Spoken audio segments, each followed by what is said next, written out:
I'm constantly challenging myself with my 50mm lens. So bear over with me, because today I would like to introduce you to something that is pretty unusual: shooting birds with a 50mm lens. And before you run away from the screen and say he lost it, then think twice and let me explain, because this is about shooting birds in the city. Welcome to the channel.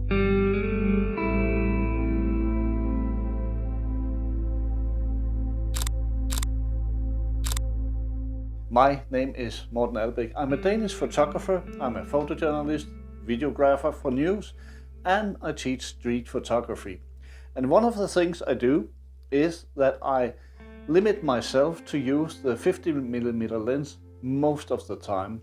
I have used one other lens in this video with example of birds in the city. And before you say you can't shoot birds with a 50, let me show you and let me explain why you should dare to try to do that with just that one lens or another lens. If you really want to shoot birds, of course you can't use a 50mm lens for that.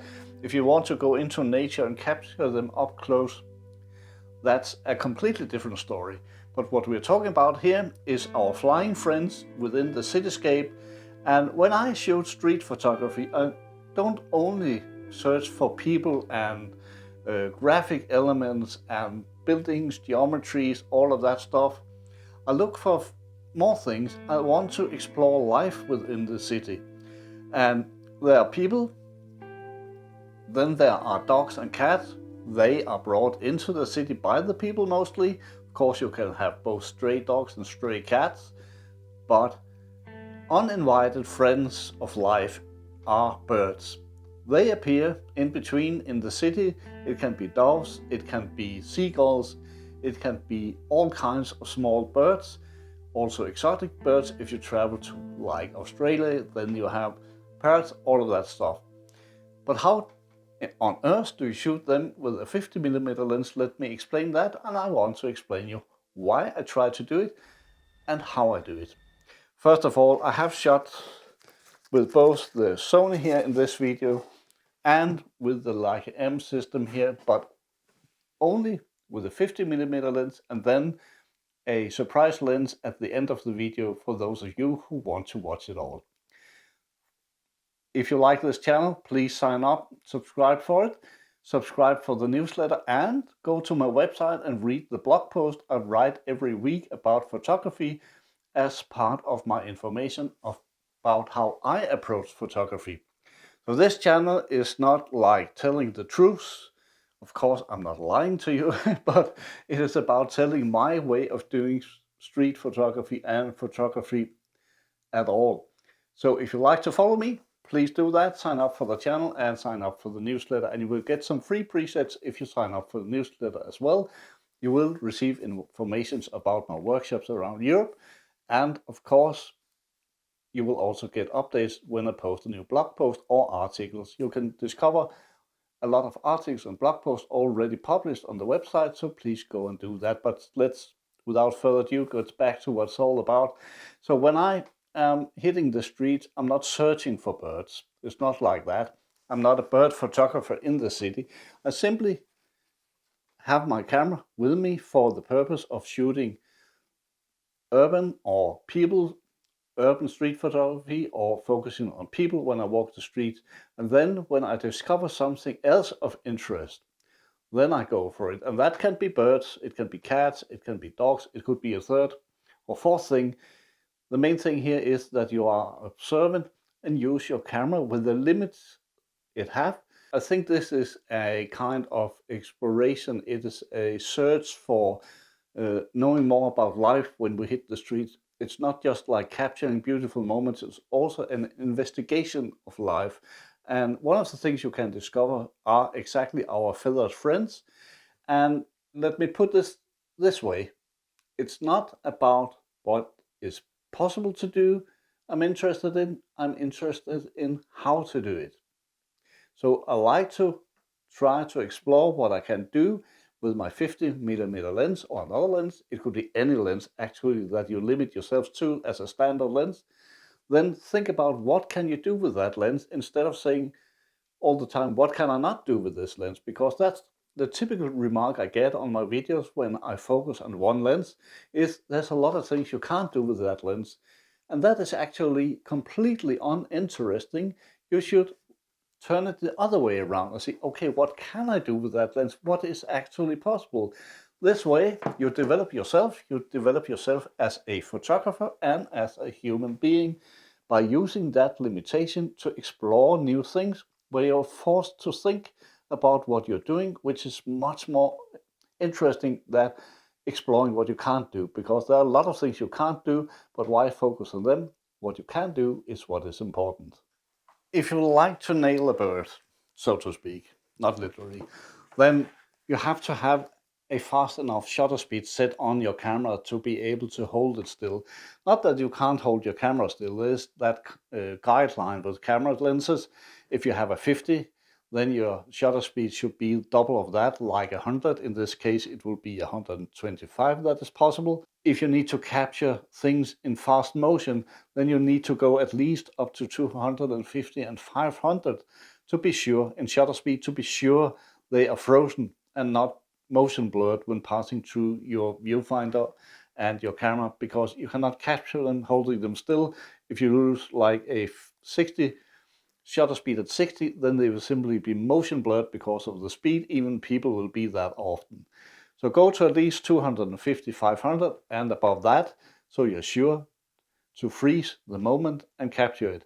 At the same time, if you then want more sharpness, depth of field in your picture, not sharpness, because that's a different thing, but if you want a wider depth of field that is sharp in focus, then you have to put your aperture to like 8 or even 11, which means you will get less light into the sensor or the film if you're using a film camera, and then you need a faster film, or you need to dial up the ISO to let that compensate for the less light you gains from the quick shutter speed and the aperture setting. If you, like me, have no problem with taking a chance and put it wide open, like here, in this case on the Summilux lens at 1.4, which means I have a very narrow depth of field, then I'm taking a chance and I can easily miss it, but I love the expression, so that's here it goes. Then I can still have my shutter speed like at 1000, get enough light in, and can keep a lower ISO, which I will set here to like 200 or 64 in full sunshine, but probably 200 to get enough light. But I have a fast lens, so that will help me. So all of these things, which is kind of a catch-22, which I have written an article about on the website. You can go in and read that, because every time you turn something on the aperture, adjust something at the shutter speed or the ISO, all of that influence on how your image will end up with a little depth of field, much grain, less grains, or a rich depth of field or very shallow depth of field. But every time you choose to touch one of these, it will affect the other one. So read that article on the website and know more about that. But let's get back to the birds. And using bird as part of the storytelling of the cityscape when you walk around there is a way of adding a new sentence into a novel. It's a different way of describing life. Birds are there, they're all around us. Sometimes they are very distant, sometimes they're very close. And the way I approach a bird when I want to photograph it is there are kind of two ways. Either I accept where they are, use them as part of the bigger picture, you can say, when they are a little at the distance, but still they are there. Or I try to go up closer. But what I do is, practically, I take my camera up and I start taking maybe one picture at the distance, just to near the bird. That's one. Then I walk a little closer, take another one, and I continue until the bird decides to leave because I'm too close. It is too fearful for it, and then it lifts off. And at that moment, I try to capture the picture as well, because then I get a moment that is interesting. But I try and take a few pictures, going closer and closer, and finally I get as close as I can, and hopefully I end up with something interesting. And when you're trying to capture birds in the city, in between you're doing all the other stuff you're doing, then don't be disappointed when you don't get a lot of good shots there. It takes a long time to nail a shot with a bird, and sometimes just when I lift the camera, that's enough to let them fly away. So every time you do that and it disappears, well, there's another chance another day or just a few minutes after.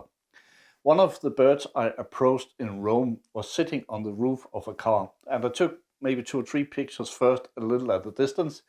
It was not very interesting, but I took them. You never know. When you see your pictures when you are coming home, sometimes you discover something you didn't expect.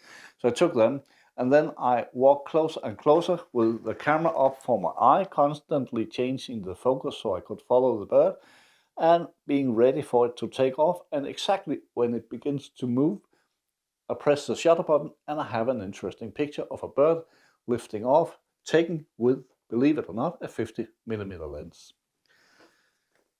So all the pictures, except at the end, are taken with a 50mm lens here, and they're taken in the city as part of storytelling. And street photography is about storytelling. So when I use them in a composition where I can add something to the environment.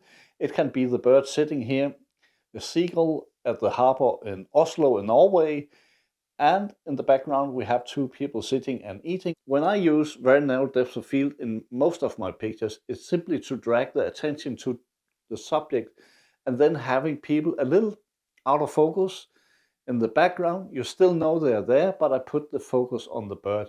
And you can use it the other way around. You can open up to like f.8 or 11 even on the 50, and then you will have everything tack sharp from the bird to the back, and using these layers to be part of the storytelling. So just 2 ways of doing the same thing. And at my workshops, I encourage people to do what they like to do and then challenge themselves to try to do it differently in between. So swapping your mindset is what it is about. And that's why I photograph birds, cats, dogs in between, because they can be difficult characters to bring into the story, but it can also be very interesting because it's a different story. So that's what it's about when you are shooting birds with a 50. It's about including some of the environment. It's not just about having a blurred out background in the forest and have a beautiful bird. I'm actually not interested in that. I'm not a bird photographer. I am a street photographer. So I want to include things, but birds are part of that inclusion in the city. Using the 15mm lens instead of a long tele lens where you can zoom in from a long distance or have a tele lens dragging things closer, I think it's more interesting to do it with the 50mm because that drags me into the scene. It drags the viewer closer to the scene. And when you see a picture shot on a 50, a wide angle, 35mm or something like that, you feel the presence more than if you can see it's taken with a 600mm lens, where everything is just blurred out and you just have the bird, which can be nice in itself. But for me at least, and I hope I don't offend the bird photographers that might slip into this video, I hope I don't offend them by saying I don't find that interesting. I don't find the bird itself yes, I do. I like birds. I like to sit in my chair in my garden and have a coffee and look at the birds. That's different. But shooting them with a camera that way isn't for me. I want them to include in some kind of storytelling. Maybe because I'm a photojournalist, I don't know. But that's the way I look at the world, and I try to incorporate the life that is there, that is present. So using a 50mm to capture birds is about moving your feet, because if you stand still, you have to hope for the bird to sit there. It sometimes happens. If you sit on a cafe in Paris, for example, you can have a bird sitting on the chair next to you. See if you can capture that, include some of the environment, and you have a small story there and a memory from that travel that is different from just shooting your coffee cup. And what kind of birds can you shoot then? You can take pictures of all kinds of birds as long as they are in the environment and are included as part of that environment and storytelling. Pigeons often comes pretty close because they're used to people in the city. Seagulls as well, they snap food from people when they're eating in between in some cities. And then you have all kinds of small birds that are flying around. And if you can capture them in one or the other way and make them part of your storytelling, that's a beautiful scene to capture. And it's simply about being discreet. If you want birds, if you go into nature and you want them to lift off, then you simply, and I mean that literally because I've done that, I have made nature programs for television for years. If you want that flock of birds to lift off, you simply move your arms like a bird. They think you maybe are a predator, an eagle or something, and then they lift off and you can take your picture. So if you want to approach a bird, you have to keep your body still. You have to move slowly, step by step, without waving with your arms, without sudden knocks with your arm to lift your camera. So you lift your camera, nice and quiet, and you have it slowly up to your eyes, and then you just walk closer and closer and closer. Take one picture there, and if you have a camera like a M11 here or something that's have a very silent shutter, then it's easy not to disturb the birds. But if you use the older M9 here that clicks a little louder, then they might react to that, but often they don't, but they might react to that when you're very close. And if you have motor on, so if you have shooting a series of pictures like 5 in a row, then if you come closer and it begins to move, then hold your shutter button down and click, click, click, click, click, and one of them probably will be the good one with the most interesting movement or expression. And if you miss it, just try again next time you meet a bird. I promised you I have taken a picture or two that is not with the 50. It's actually with a Sony camera and a 35mm lens, and it was in Sydney in Australia, and these birds were jumping around there, and it surprised me that they came so close, but they were used to people. I also took a small white parrot, which is a beautiful bird, also with the 35mm. So I took a series of both with my 35. So that is possible. If the birds are used to people, then you can get close enough, and it gives a quite different expression than if it was taken with a big telelens. So that's a little inspiration for you. Try to capture some birds, go bird hunting in the city, and thank you for watching this video. Sign up on my website for more, and take a look at the blog and the articles, and maybe we see you on a workshop out there. There are plenty to choose from in 2026, and I'm planning 2027 right now. So I hope you're interested. It was nice to entertain you, and thank you for keeping on the video until the very end.